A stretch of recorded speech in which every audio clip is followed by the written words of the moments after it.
Tá pedindo pra você mandar o ID lá no grupo. Manda agora. 1 minuto, por favor.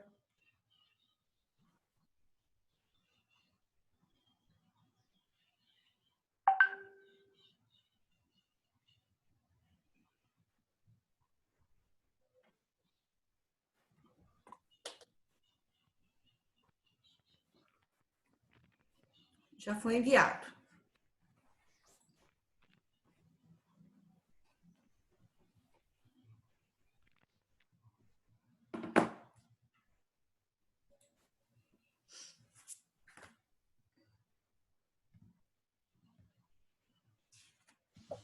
Tia, Sim, eu desliguei aqui rapidinho. Eu só vou fechar a janela do meu quarto que tá muito frio. tá bom. Combinadíssimo. Sem problema.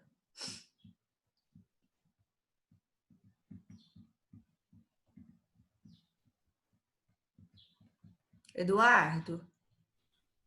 Eduardo? Ai, professora. Como é que estão as coisas aí na sua casa? Bem, Mamãe tá melhor? tá melhorando rápido já. Graças a Deus. Eu tô orando pra ela, viu? Viu? Obrigada.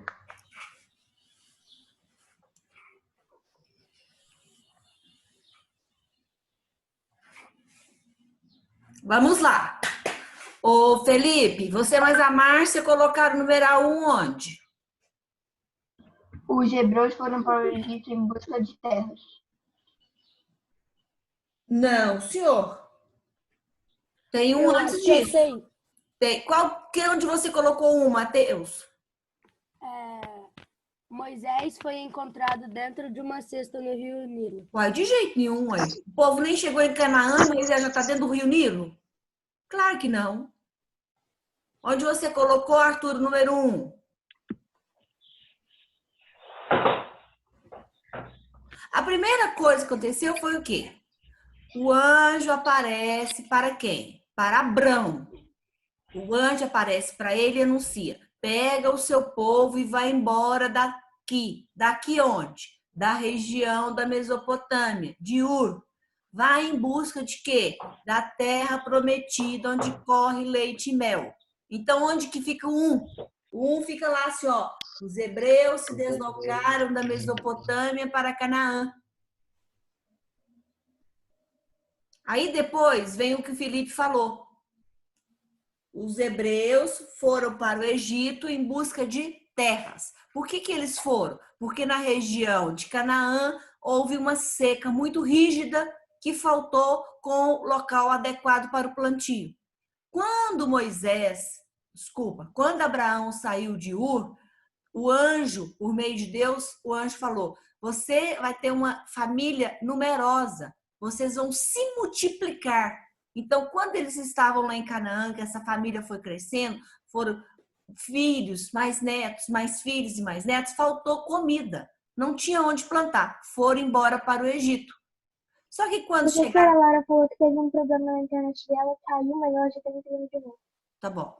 Aí, quando eles estavam no Egito, com essa família crescendo assim, assustadoramente, o faraó pensou: não vai ter jeito, os hebreus estão ficando mais numerosos do que os egípcios. Então, o que o faraó fala? Manda matar os bebezinhos até 1 ano. Quando aconteceu isso, o faraó fez um censo. Antes de decretar a lei, o faraó fez uma pesquisa. Naquela época já teve um censo, igual tem no Brasil do IBGE.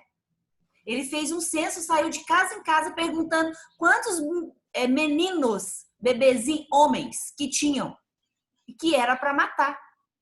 Para que matar? Porque no futuro eles não teriam casamento. Era menos homens para procriar. Né? Então, onde vai ser o 3? O 3 vai ser: os hebreus foram escravizados no Egito.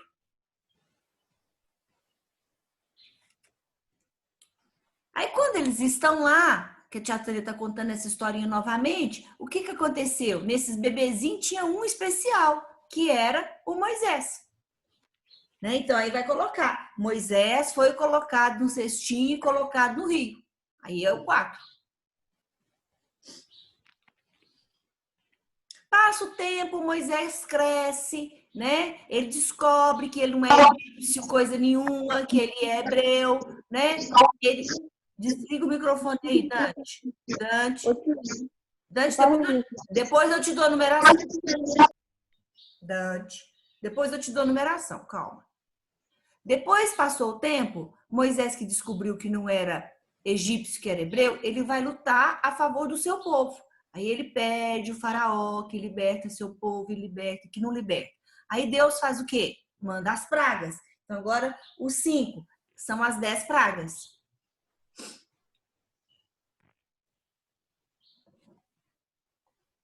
Aí vem as pragas, Moisés tem que o faraó tem que libertar Moisés com o povo e eles vão embora, né? Quando eles estão indo embora no meio do caminho, Moisés vai receber uma mensagem de Deus. É quando ele recebe uma tábua, né? Isso é figurado, né? É uma tábua de madeira, uma tabuinha de madeira, né? Um tablet, por isso a gente tem o nome de tablet hoje, né? E aí nesse tablet, nessa tabuinha, ele tem os 10 mandamentos, que é esses 10 mandamentos que nós temos hoje. Amar a Deus sobre todas as coisas e depois honrar pai e mãe. Guarda isso na cabecinha de vocês para a vida toda. Se você ama Deus e se você honra o seu pai, se você honra a sua mãe, você já é uma pessoa boníssima. Quem honra pai e mãe não faz nenhuma outra coisa errada. Tá? Depois, a tia Tânia passa para o 7. Passa o tempo, vão se organizar as 12 tribos. Né? Aí vai vir aquele outro personagem bíblico, que é o Jacó, que Deus aparece para ele, troca o nome dele para Israel. Então vai ter as 12 tribos. Nesse período aparece um rei, que é o Salomão, e ele constrói o templo. Então, o 8 lá é o rei Salomão fazendo o templo, construindo. Tia, Oi, bem. o do Rei Salomão é o 7 ou 8? O 8. Depois a tia Tânia vai falar. Para você, quem não conseguiu acompanhar, a tia Tânia fala 1, 2, 3, tal. Depois vem o 9. O 9, eles vão para o cativeiro da Babilônia, né? Quando eles vão para o cativeiro da Babilônia, alguns fogem. E aí acontece a primeira... Segunda diáspora. Primeira diáspora. Primeira diáspora. A segunda é quando eles são conquistados pelos romanos. E por último, é a segunda diáspora hebraica, que é essa que eu falei agora. Então agora a tia Tânia vai dar a ordem. Vamos, eu vou falar só uma vez. 4, 8, 10, 1, 3, 9, 7, 5,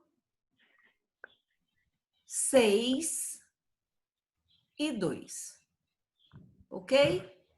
Se alguém não alcançou, me chama no privado, eu tiro uma foto do meu e envio depois. No caderno para copiar só Aí no caderno você copia na ordem certa. 1, 2, 3, 4, 5, 6, 7, 8, 9, 10. Porque é para colocar na ordem cronológica dos fatos. Né? Isso pode fazer depois. Tia, isso aí é para copiar aqui, olha. Não. Aqui não cabe. Não cabe. Vira tudo embolado. É tudo desorganizado. A tia Tânia já fez ano passado no dela. Eu fazendo a letra pequena. Fica tudo embolado. Não dá certo. Tá bom. Porque as frases são grandes, o espaço é minúsculo. Só se tiver uma letra de passarinho para colocar aí.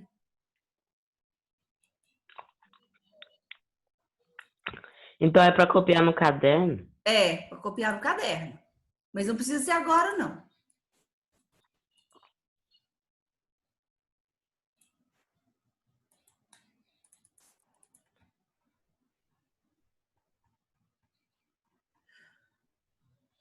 Agora a professora Tânia vai começar num outro povo com vocês, uma outra civilização.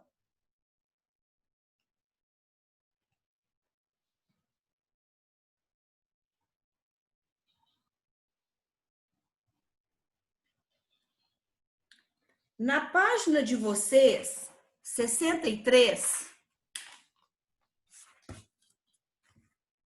tem um QR Code. Eu vou tentar acessar ele primeiro hoje, tá? Para depois eu começar com a aula. Se der certo, nós vamos vê-lo primeiro. Só um minuto.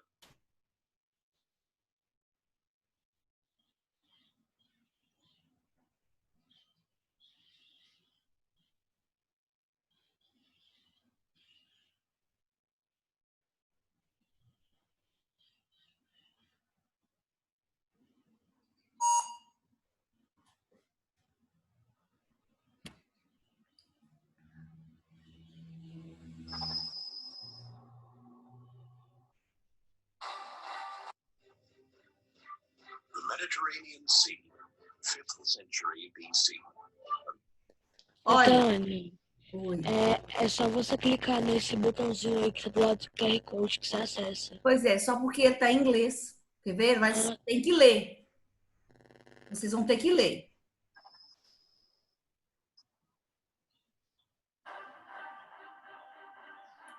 The Mediterranean Sea, 5th century BC. A great commercial network created by the Phoenicians. In hundreds of archaeological sites scattered around the Mediterranean, objects are often found that are completely extraneous to local civilizations and cultures.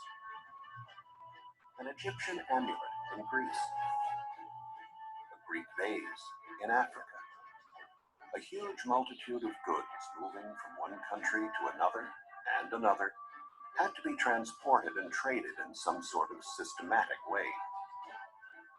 And it is the Phoenicians, with their tall headdresses, their formidable ships, their skills in trading, and their courage on the high seas, who made a name for themselves in this pursuit. We'll see how the Phoenicians took on a diverse civilization of cultures and wove them together to become the undisputed lords of the sea.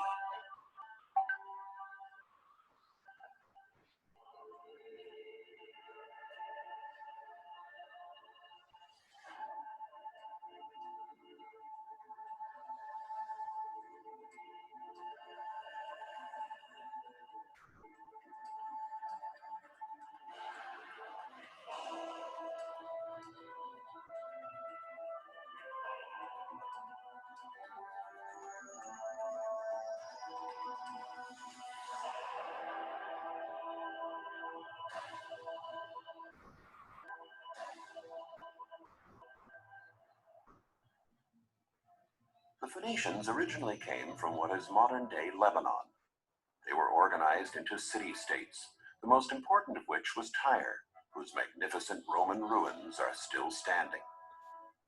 The easiest way for Phoenicians to increase their prosperity was by contact with other peoples, and the quickest route to new lands and cultures was the Mediterranean. They soon became outstanding sailors and astute traders, indeed the very best. They learned to recognize products that people wanted to acquire and those they wanted to trade. And they started sailing and trading as far back as the 2nd millennium BC. To support their trade, they set up ports and founded colonies, built warehouses, and created a network of routes that touched on neighboring countries such as Egypt, Greece, the Magna Graecia, and Carthage in North Africa. Then they went on to reach Sardinia, the Mediterranean and Atlantic coasts of Spain, and farther south, along the coast as far as Senegal, and north to England and Ireland. A network of this size with hundreds of colonies and thousands of ships had to be well coordinated. For years, scholars speculated as to how the Phoenicians were able to communicate with each other in those remote times, to organize warehouses and trade in such a variety of goods. It was the discovery of this sarcophagus of the Phoenician king Ahiram, which dates back to the 13th century BC, that enabled archaeologists to understand the reasons for such great organizational skills. Engraved on the sarcophagus is the most ancient example of writing in alphabet form. It is composed of letters and not hieroglyphics. The Phoenicians were the first to invent an alphabet, a factor that proved indispensable in establishing their great trading network. We can get an idea of how extraordinary this innovation was from this comparison. On the right, we see two Egyptian hieroglyphics, and on the left, two letters from the Phoenician alphabet, an M and an H. By assembling these letters, the reader now didn't have to interpret a concept represented by a Eu tinha hieroglyphic 10 or alguma picture. coisa, não estou anotado aqui, estou He had a referente diária, specific estou code that danada. always remained the same and had the same meaning for whomever was reading it. The commanders of the Phoenician fleets had to have many skills. They not only needed expert knowledge of the sea and foreign lands, but they had to know the art of trading as well, what to buy, what to sell. One precious cargo of theirs was the mythical cedar of Lebanon, an excellent timber for building sturdy cargo vessels and warships. The timber could be bought in Baalbek, situated in the mountains that formed a backdrop to the Phoenician cities in Lebanon. In the Hellenistic period, the city of Baalbek was known as Heliopolis, City of the Sun. By studying the meaning of these swastikas and other evidence, such as the different colors of columns at this site, archaeologists discovered that the enormous temple that dominated the city was dedicated to the sun god, after which the city was named. But why were the columns painted in different colors? The mystery can be solved when the columns are linked to the cardinal points. The dark columns were placed to the west, while the lighter colored columns were set to the east. They were supposed to represent life and death, the rising and setting of the sun. In 60 AD, the Cella of the Sun God was the most important construction in the entire sacred area, with 54 columns over 60 feet high, more than 6 feet in diameter. Having loaded the trunks of cedar wood onto carts, the traders would return to the coast where their ships awaited them. In the Bible, Ezekiel mentions that the Phoenician city of Byblos, which also lies in Lebanon, was the biggest naval shipyard in ancient times. Crossing the seas was not an easy matter, even with a good ship. This was one of the reasons why help from the gods was sought throughout the Mediterranean. These precious bronze statues covered in gold leaf have a strange headdress. It is a liba, which Ô is... tia, Oi, The statues have been found eu vou ter que sair daqui. Eu não vou mais participar da aula daqui pra frente, porque ocorreu um imprevisto aqui em casa. found at one of the most important places of worship for the Phoenician religion, the Temple of the Obelisks. In Byblos and other Phoenician cities, the remains of numerous Phoenician cargo ships have been found.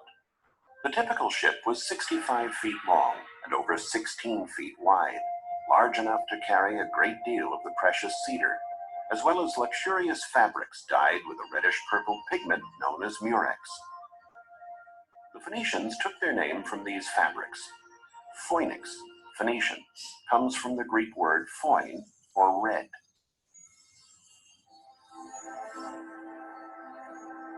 This precious cargo could have been exchanged in any port. But a wise fleet's commander might seek out a product that could be worth its weight in gold, a kouros. A kouros is an exemplary model of harmony and proportion in the male body. Many of these statues, dating from the Archaic period, were discovered on the island of Rhodes, near Comoros. Professora, Excavations nearby unearthed these celebrated vases, oi. eu já volto, tá? Porque eu tenho que arrumar para os caras pintar aqui. which are known as the vases of Ficalura. This concentration of arts and craftsmanship on this island can be explained by the fact that Rhodes lay at the hub of important trading routes. To break up the long sea journeys, the ships sailed from island to island, and Rhodes was an obligatory port of call. Here is the dry dock or coffin of the colony, which has been preserved intact for millennia. Here the Greeks were offered the fabrics and cedar for their ships. In return, the Phoenicians were given exquisitely decorated pottery and objects from all over Greece, including beautiful Greek statues like this one, as well as bronzes produced in the Magna Graecia, which may have been ordered by a rich Phoenician resident in a distant colony. Statues like this ephebe in bronze, or the famous youth of Mothia, were found during excavation Eu te mandei lá no chat. in the colony of Mothia in Sicily.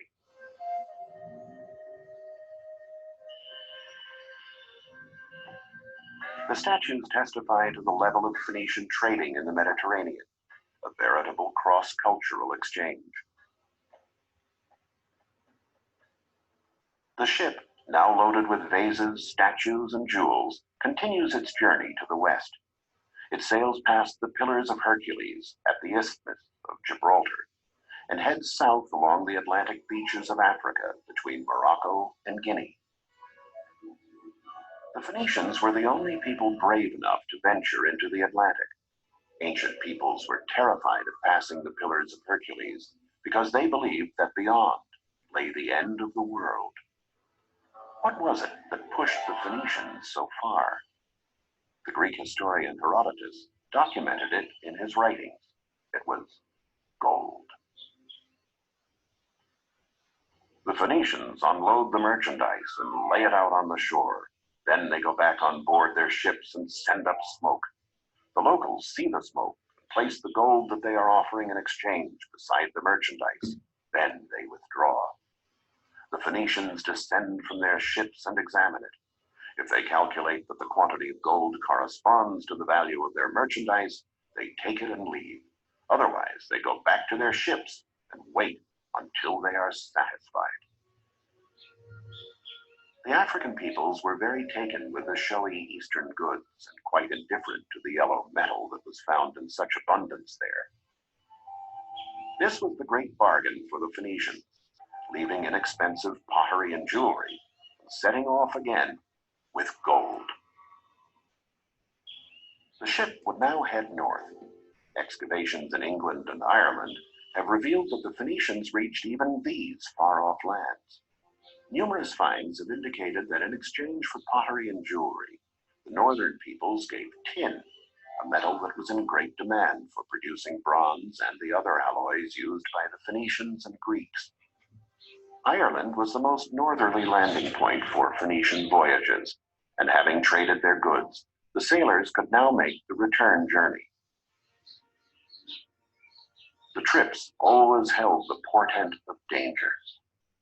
In the storms of the North Atlantic, the brave commanders would safeguard their ships and cargoes by tying themselves to the bow so that they could see more clearly and avoid the cliffs. It was from there that they gave instructions to the crew. If they were lucky enough to make it through, they would head south to the Phoenician colony of Cadiz. Here the Phoenicians bought iron and paid for it with gold. Then they traveled on to Majorca, and from there to the rich colonies of Sardinia. It's here that an archaeological dig uncovered a gold mine, not a seam or stratum of gold, but a huge array of precious gold jewelry, now on display in the Archaeological Museum in Cagliari.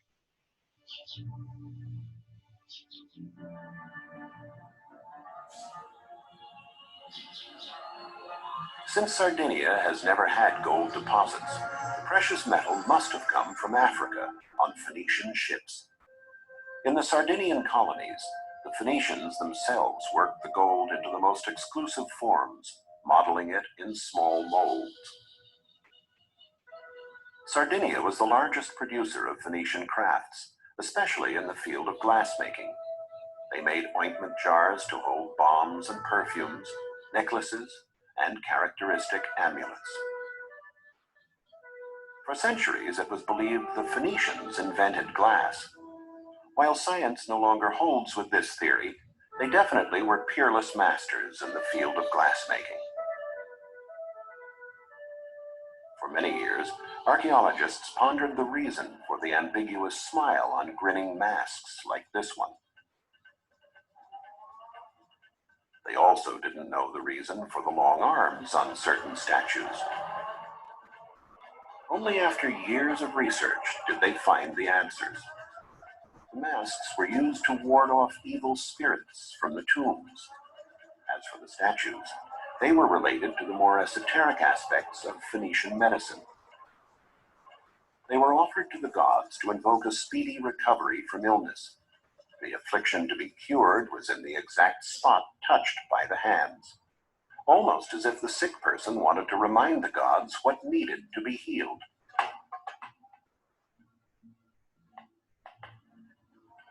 Walls and the sea. A combination like this generally implies that we are dealing with a Phoenician emporium or trading center. The archaeological site of Pharos in Sardinia may not have any large architectural structures still standing, but it is one of the most eloquent when it comes to ancient urban design. Here, Phoenicians would have traded the iron, lead, and part of the tin and gold they had for precious jewels. Pharos was one of the largest producers of jewelry of the period. Among the many Phoenician remains here is a completely extraneous round construction called a nuraghe that was typical of the Pelites, the ancient inhabitants of Sardinia who were conquered by the Phoenicians.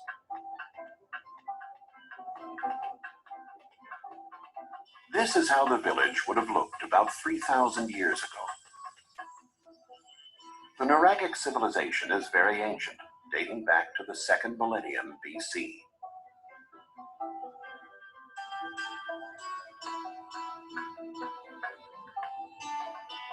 Their settlements were very compact, with narrow winding streets which made it easier to defend the village from enemy incursions.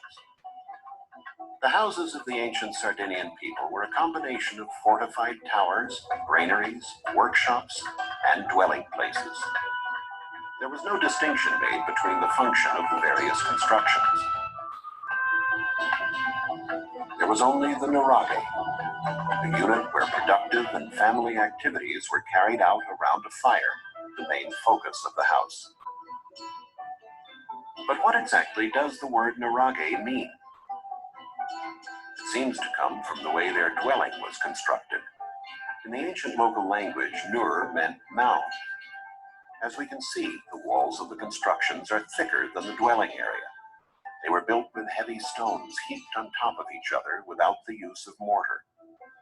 The constructions reached heights of more than 65 feet without using any lime, and they are indeed mound-like.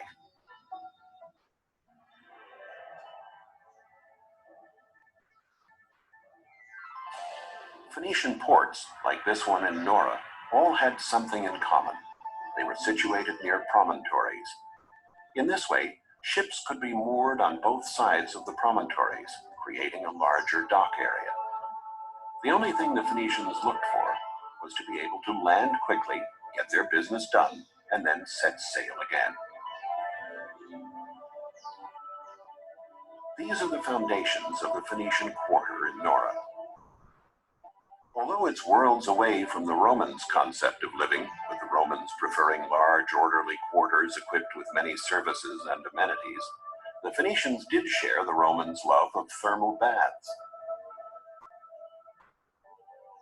The baths here in Nora are decorated with rich mosaics. The theater here is also quite spectacular. Dating from the 2nd century AD, it is one of the most fascinating monuments in all of Sardinia.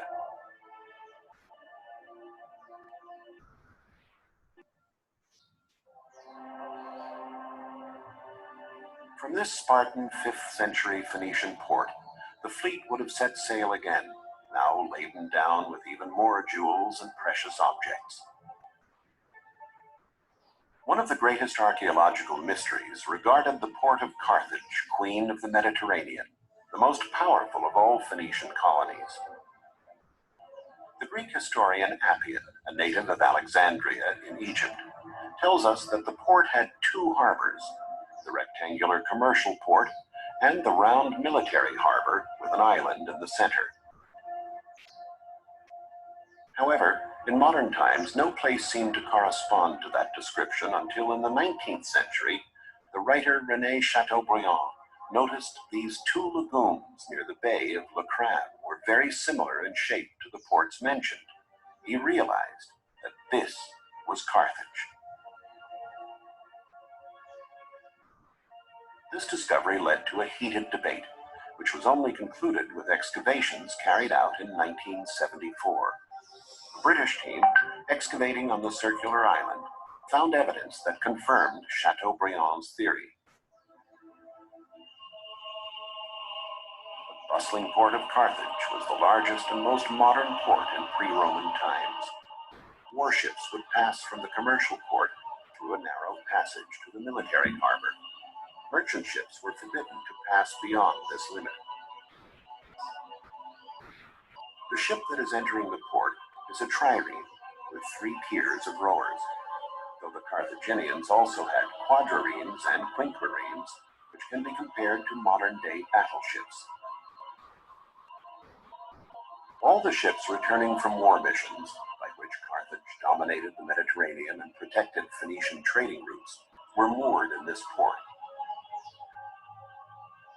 It was circular, with a round island in the center, known as the Island of the Admiralty.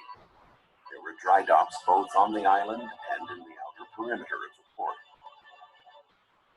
On the summit of the island was the Pavilion of the Admiralty, from which the Supreme Commander of the fleet gave military orders. A bugler and a herald, armed with flags, controlled the traffic of ships in the port. If a trumpeter signaled to turn left, there had to be room enough to make the maneuver. The basin of water Professora, vai acabar a reunião. thus Acabar aqui, só um 600 minuto. feet wide, same diameter as the island of the Admiralty on our right. Acessem em casa e assistam, porque é muito importante, porque o livro vai trazer pouca informação sobre os fenícios. E os fenícios são ótimos construtores de embarcações e ótimos navegantes, portanto, ótimos comerciantes.